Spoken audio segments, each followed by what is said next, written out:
Welcome, here I've got XIAOMI Mi Mix 2S and I'm gonna show you how to record the slow motion video at this device. So at first we have to tap on the camera button to open it, and for now we are in the standard photo mode. Let's change it by using this settings bar and just simply going to the right to more. Here we have access to other modes of this camera, and one of this is the slow motion, so let's pick it. Here we are. Now we can start recording this kind of video by tapping on this big red button at the center. So let me start to show you how it works.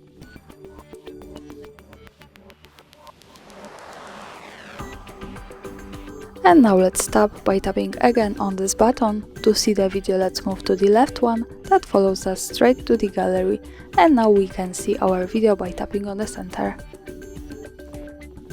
And this is how the slow motion video looks like at this device. Thanks for watching, subscribe our channel and leave the thumbs up.